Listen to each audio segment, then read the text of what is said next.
Are overly sensitive and offended people ruining society as we know it? All that on Kemosabe Squared.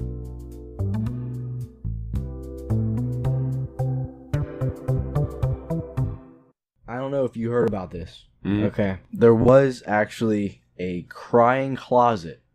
I'm pretty sure it's the University of Utah or somewhere like that. There was a cry closet for students to basically go there and just cry for like 10 minutes. Oof.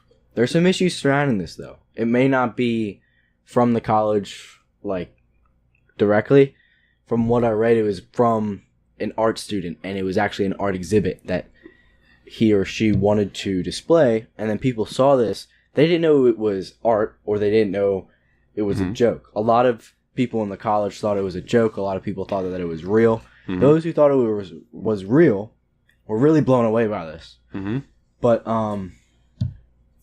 that's not really what we're talking about today. What we're talking about is something similar that actually is real, and that's safe spaces, which I honestly don't fully understand. Safe spaces. Basically, in a couple colleges, especially when like people like Milo Yiannopoulos and Ben Shapiro, when they go places and talk, there's a lot of times professors and stuff who set up safe spaces. Yep. At the college, basically just a room full of like stuffed animals, cookies, and art, and doing. Computer wants you. Anyway, my computer doesn't want you. Like sketching and doing art and stuff, and it's just, I don't know. Yeah. It's, how do I put this? It's an interesting topic. Yeah, because like when I first heard about it, I was like, safe spaces, like, because like I get the idea where like, you know, if you want to take a break from like all the other crap and stuff that you got to deal with, you know, it's like, I have this one place where I can just chill, relax, not to worry about anything. But can't you, like, you don't necessarily have to be in that environment. Well, then again, as I'm not a college student, I don't necessarily understand these things and they're where you can and cannot go. But so many people have graduated college before them and turned out fine, phenomenal. You know, they have, you know, great jobs and everything, but now everyone is anxious. I don't know if it's because of phones or social media or whatever. I don't want to be that person who's like, social media is going to kill us all. Throw away your phone, dadgummit. No. But I think that it could be a large contributor to an anxious society that is overly offended and overly sensitive. You know what I mean? Yeah, I know what you mean. Especially, well, nowadays we have a lot more to worry about. I mean, back then, you know, back in the olden days, there was, you know, disease. Yeah, all they had to worry about is dying from the frickin' flu. The plague is going to get you. But, yeah. And so nowadays we have so much to worry about, you know, and like I guess... Well, the thing is, we wouldn't really know back then, because you know how, like, nowadays, you know, being more open about things, you know, and, like, talking about mental illness and, you know, all the, you know, all these different areas where people are opening up and, like, talking about their feelings in terms of this, and I guess that's sort of, like, opening, in other people's minds, it's opening this way for them to think about, man, you know, how happy am I, or, like what's going on in my life that's allowing me to feel like this, I don't know. I guess, to put it simply... Like, if you really need help, you have to go to a therapist. Yeah. A safe space doesn't cure you. But safe spaces are free. Yeah, but they're not going to do anything. Yeah, for 15 minutes you go there and you play with a little stuffed animal, but then you go out in the real world and oh, look, all your troubles are back. And those 15 minutes you just spent there, wasted. Nothing done about anything. If you actually have a serious mental illness, you need to talk to a professional, not some professor who thinks that he or she can just set up this little fluffy teddy bear cookie session that will cure all of your disease and mental illness, because that's not going to happen. That's true, but at the same time, you know, even not if you don't have mental illness and you really need a therapist, like if you're not in that category, but you're just tired and you're stressed with all these other people, and like I guess anxious, but not to the point where you would need a therapist. You know, like you're just uncomfortable. I think that if there was like a campus therapist, that would be a lot different than these safe spaces, because these safe spaces aren't really constructed by professionals, or at least it doesn't seem so. I could be wrong on this, but it doesn't seem like professor setting up this safe space when people come to talk. He's really doing anything. Isn't it helpful just to like take, you know, a break, like you know, when you're in the middle of work, like I'm pretty sure that I'm not entirely sure on this source, but you know how we hear where they say to take a break every once in a while when you're doing work. You know, like if you're really hard at work and whatnot, take a break, just a small one, just enough where you can clear your head and relax for a little bit. Then getting back into it will make you more proficient later. You know what I mean? Yeah. Yeah. So I can see it in that way. You know, like a nice place for you to just relax, like some place to be zen. Yeah, but you can relax in your dorm room. The fact that they can't even be on the same campus when someone is talking about something they disagree with. All right, they're about to go in the real world. They basically are in the real world when they're in college. Mm-hmm. They have to know that people have different opinions and they shouldn't get offended over it. And if anything, they should be going up and talking to them and trying to either convince them of their opinion or trying to learn more about what their opinion is. And if they totally disagree with them, they don't have to show up. But having a safe space just because someone's talking is a little extreme, in my opinion. That's true. That's true. And I mean, I think nowadays a lot of people are a little bit less understanding. You know, I guess in a way where we're sort of, when we're brought up, you know, and if we are taught with a certain belief and whatnot, you know, we stick to that. You know, that's what we hold ourselves to. And then nowadays with all these other wide variety of views that people disagree with, you know, if they hear something that, you know, that like if they hear something that's not what they think, often people will automatically like be like, wait a second, hold on, that's not right. You know, like they'll get uptight about it and maybe be offended because that person does not agree with what you agree. I don't know why, but it happens, man. It happens. Yeah. I think a lot of it is just trying to call people out. Like a lot of people want to say, oh, he's a racist. Oh, he's a sexist. Oh, he's, you know, anti-Semitic. He may not be. You know what I mean? Mm-hmm. But because they said one thing that can be taken that way out of context, all of a sudden that's the big news article. Especially in comedians. You see it all the time. They make like an anti-Semitic joke. You know what I mean? Mm-hmm. And it's taken completely out of context. It's not even referred to as a joke anymore. And all of a sudden they're anti-Semitic and they're losing all their partnerships and they're not getting any gigs or whatever. Mm-hmm. You know what I mean? And it sucks. You know what I mean? Like, living as someone who's that easily offended must absolutely suck. There would be no humor anytime. Because you would be at constant fear for offending someone. Like, if you were thinking about how people might get offended every single time you tell a joke, you're not going to be able to tell any jokes. Because every single thing will be offensive. It doesn't matter what you say in society anymore. We used to be a place where we could joke about things, you know, but then once it got too far, you know, and someone said something that clearly was not okay, you know, it wasn't more of a thing where it's like, oh, the joke gone too far, like he said something that would be associated, you know, with, well, no, I guess it would be, because like if you call someone the N-word and whatnot, you know, and they're not okay with that, you know, that's not a good thing, you know, that's not cool. Yeah, and I never understood why, like, I mean, I guess I understood, sort of, but I just don't agree with, like, black people calling themselves the N-word. I mean, they don't use the hard R, but, like... the hard R. Yeah. They just take it off, put on the A, but I never, I understood it, kind of, because I did watch something with, like, someone on Netflix, but I never really, like... Understood why? No, I understood, because I listened to someone talking about it. It's just, like, kind of, like, taking the power away from the word from them and building it up into a certain way. Yeah, and they use it use it as a term of endearment instead of what they use it as. I feel like it's more, it comes off more ignorant than anything when I hear like themselves talking to each other that way. You know what I mean? You mean how the word that they were, they, or as in their, yeah, the people their ancestors were called that, now calling each other that? I feel like there's so much history behind it that you just shouldn't change it. You know what I mean? I mean, you can do whatever you want. There's free speech and all, but I personally don't agree with changing it. Yeah. You know I mean, like, one second. What I would think is people be people. You know what I mean? You do whatever you want as long as you're not hurting or affecting. I mean, and if you're talking about something, you know, you're not saying something outright about somebody else that would be offensive to them. Like you're referring to them on a lower level. That's not a good thing. You don't want to, what's the word I'm looking for? Demeanor? No. Undermine people. You know what I mean? Yeah. Like that's not cool. However, in terms of, you know, nowadays, since everyone's always affected or offended by everybody, it's like, even though it's not directed at them and they would have it would be in no relation talking about them or their people, they take it as that way. And so now we live in a society where everyone's offended by everything and we're all triggered. Well, a lot of times they feel like it is directed towards them and it's just messed up. You have to realize when it is and when it isn't. You know what I mean? And like, I remember this, I think it was Jerry Seinfeld. He told a joke one time and someone came up to him after the show and was like, "Hey, you can't say that." And it's like, since when? It's his comedy like show. He's allowed to do whatever the heck he wants. You don't have to listen. You don't have to pay to go there anymore. But to walk up to him afterwards and call him an idiot and like really disrespect him in front of people that he knows, and you know what I mean? Mm-hmm. Like that's really disrespectful and that's really like rude, But yeah, I don't know.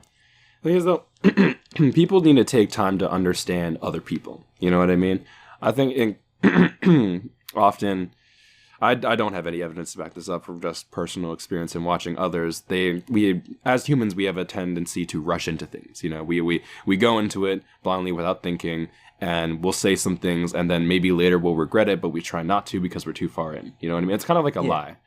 Like the further that the lie goes, the harder it is to accept the fact that you were wrong.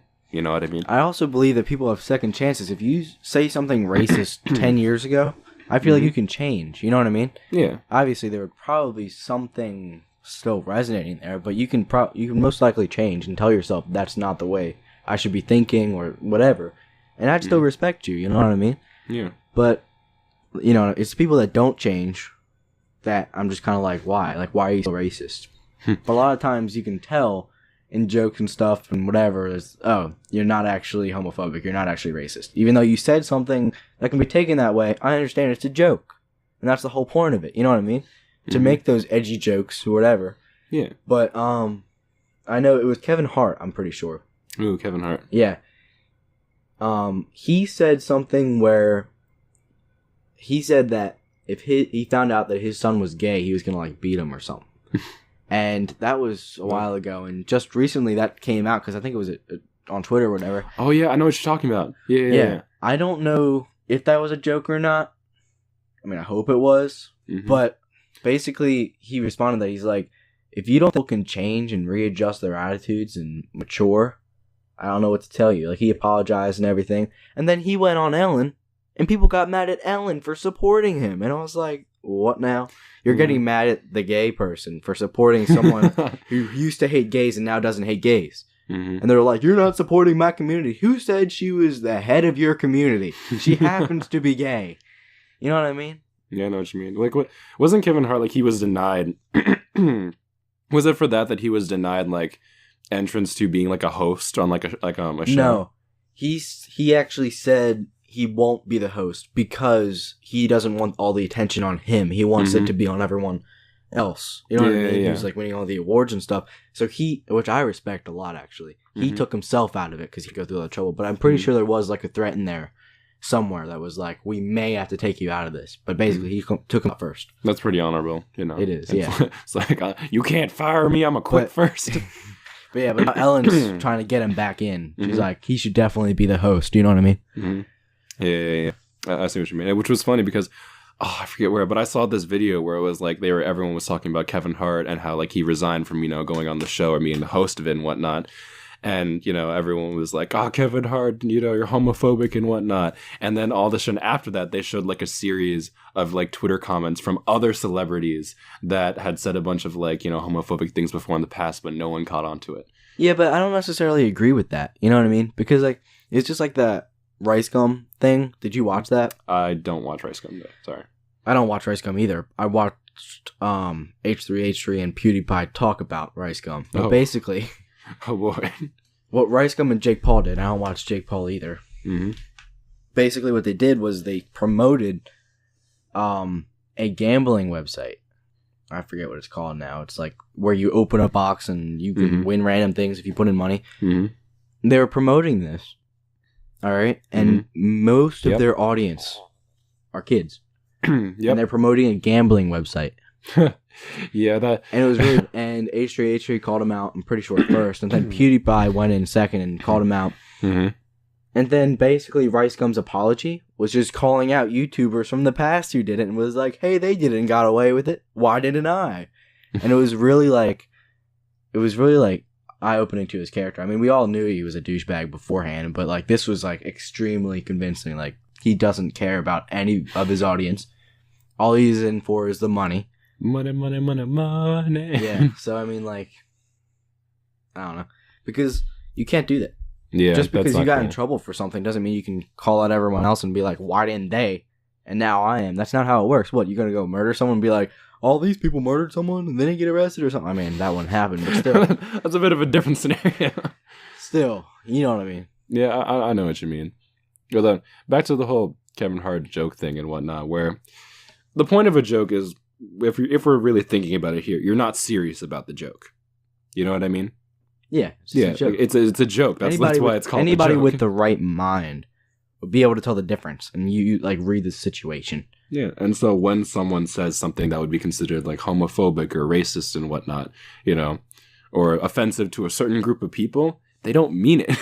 You know, it's a joke. It's meant to be funny, whether it's dark humor, you know, it's edgy or something along those lines. It's not meant to actually be rude or say anything bad about those people. I'm not saying you have to find the jokes funny. I'm just saying, don't get mad. Don't get offended. Just move on with your life and let them move on with yours. Of course, you can say whatever you want, but as soon as you start yelling at someone in front of like their audience, or when you go up to them after the show and call them an idiot, that's when I don't like you personally.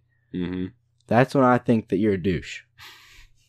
Oh, there's a particular word for those people. I think the word would be butthurt. Wouldn't that be a good definition for it? Where they just get upset and then they get upset over something when they don't really need to. They're triggered first and then they become butthurt afterward. Yeah. You know, like even if they find a resolution for it, it's like, I still hate you. You know why? Because I don't like you. I'm like, wow, look at that reasoning.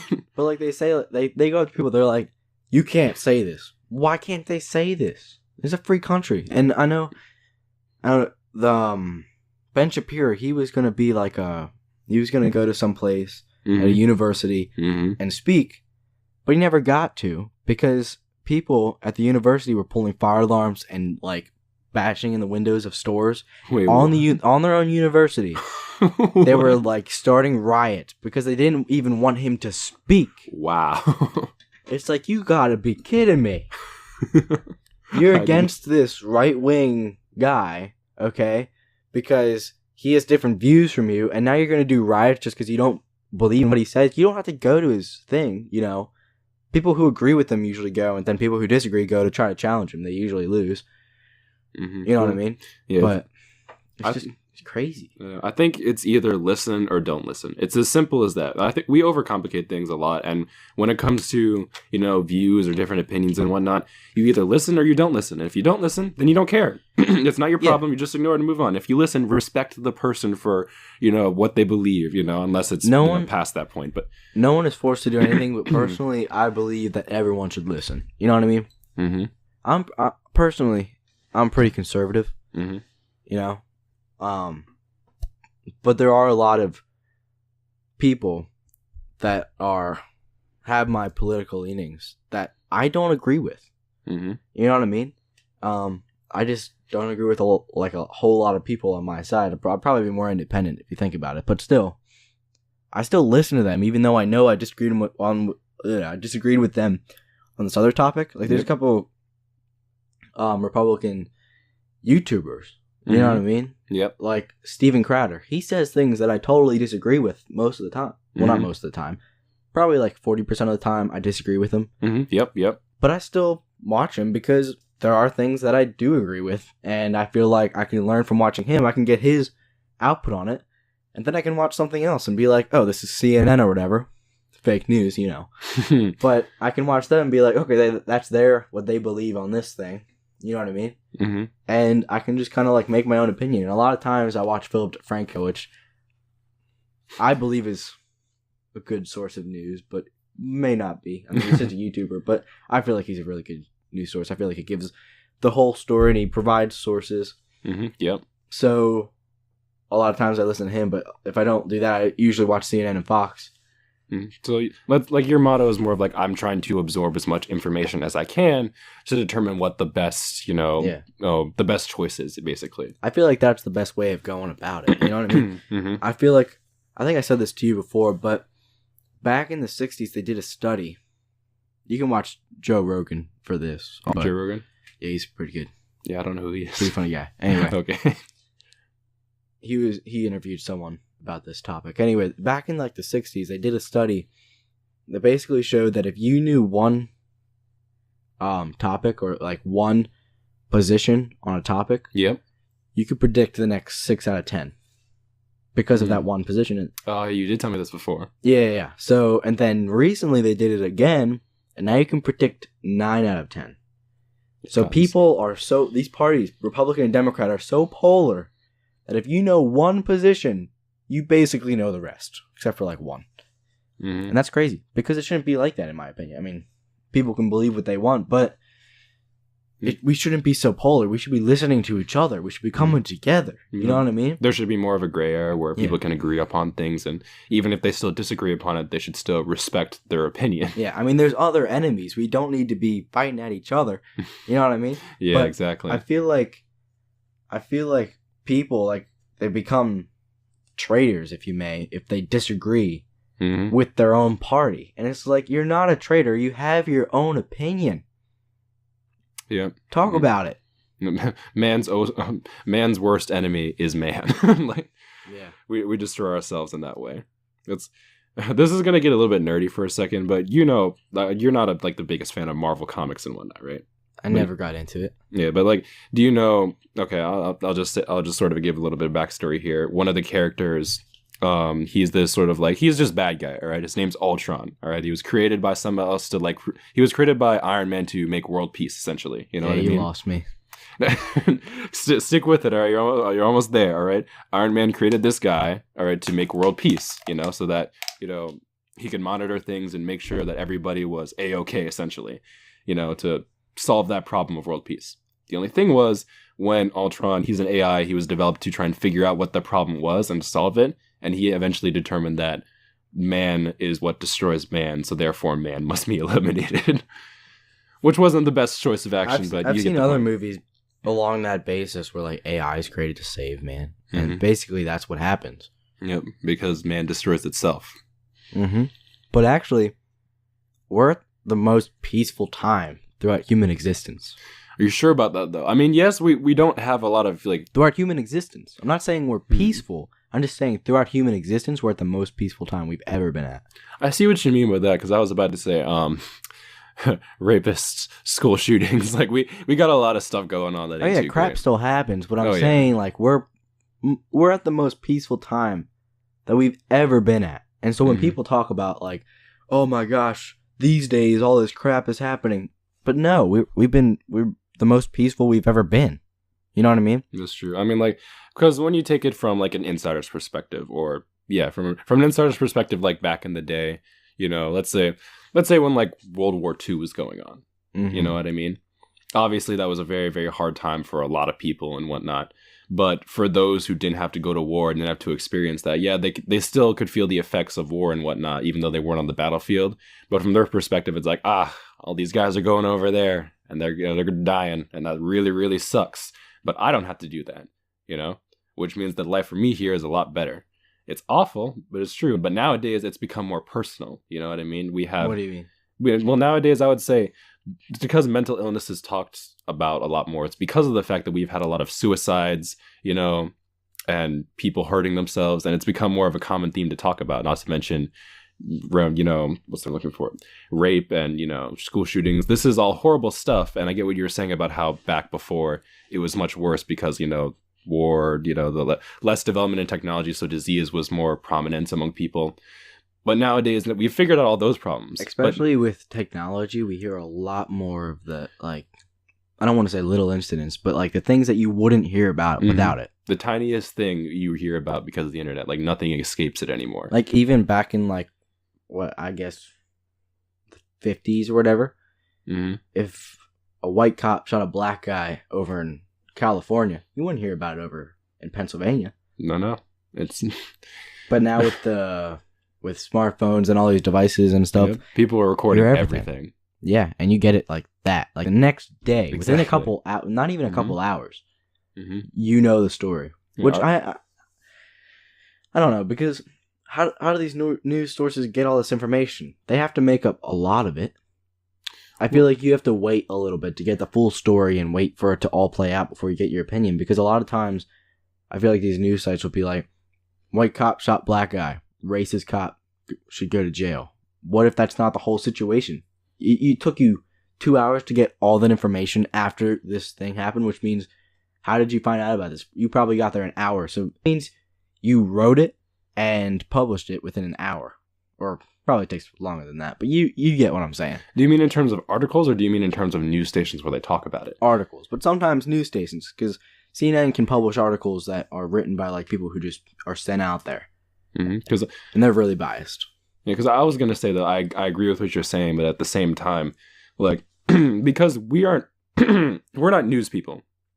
Yeah, we're not experienced in, you know, how things are done over there and how they acquire information and how long it takes to do certain things. So they could, in a way, you know, go out like after someone sends in a video, because I know that they have this where they'll have like a system where if someone records something, they'll send that video to a news organization, and that news organization will get out there as fast as possible. Like they'll book it, you know what I mean? And then after they get as much information as they can there, they book it back, they tell it to their producer or whatever, you know, and it basically gets sent out as fast as possible. How much information is lost and how much information isn't gained? Like, how quick is that? Like, how quick do they actually do that? And how much information is lost? But like I said, we don't know. We're not people who have experienced that. We don't understand how it's gotten done, essentially. You know what I mean? So yeah, there's room for explanation for both ways, but you get what I mean. Yeah. But in terms of how before it was more non-personal. Wait a second, hold on. I just had a thought. In terms of the whole, you know, don't hurt yourself. Yeah, well, don't hurt yourself, sure, but yeah. No, and, I meant like you said. I had a thought. I'll see how it is. Okay. But just explain a joke. Did you hear the quote? Explaining a joke is like dissecting a frog. You'll learn more about the frog, but in the process, the frog dies. That works really, really well. It's kind of sad how well it works, but you get what I mean. In terms of the fact where before, you know, we wouldn't really hear about, you know, rapists or suicides. We could, you know, like that was we'd probably hear about that every now and then. But like back, you know, 50s, you know, that era and whatnot, we wouldn't hear about, you know, school shootings. I doubt that even happened yet. But like, you don't know. You know what I mean? Like, not all information is recorded. One of the worst school shootings actually happened in Russia. Oh, really? Yeah. When was it? You have to look it up. I forget the exact date, but I think it was back in like the 60s or something like that. Yeah, but like, see what I mean? Like, I would have never known about that. Basically, but it was more of like an army. Like a small army? Sort of. I don't have like the right terms. Like rebellion? I don't know. Basically, they went into a school, planted explosives on the doors, and went through and shot up a bunch of people. So if anybody tried to leave, they blew up. And if they stayed, they got shot. Dang. A lot of people died. I think it was like 300 people died on that one day. Dang. And that's the worst school shooting in history. You should probably look it up to make sure. Awful. But yeah, like when you think about that, like all that stuff, like rape, you know, school shootings and whatnot, we don't really hear about that because technology wasn't advanced. Now our society is different. Technology is everything. So everything that happens gets heard and spread. But yeah, in terms of like, you know, going back to the whole safe space and whatnot, like it's somewhat understandable why you want to have a safe space, but that safe space doesn't need to be provided by a public service. You know what I mean? Well, I mean, it'd be a private college. Well, yeah, okay. I see what you mean, but it all comes down to like what you prefer, I guess. You know, it's not necessarily necessary, but if you deem it necessary, honestly, then you can. This could be another topic for a different podcast, but I think colleges could do away with all the expenses. Like all those, like, you don't need swimming pools. You don't need all that crap. Because you pay for that in your tuition. Yeah, but that's why colleges are so expensive. They amp up their university and they make it hecko good. Because they're trying to draw people in. Yeah, you know, again, they don't need that though. Is what I'm saying. And then I won't have to pay so much money for college.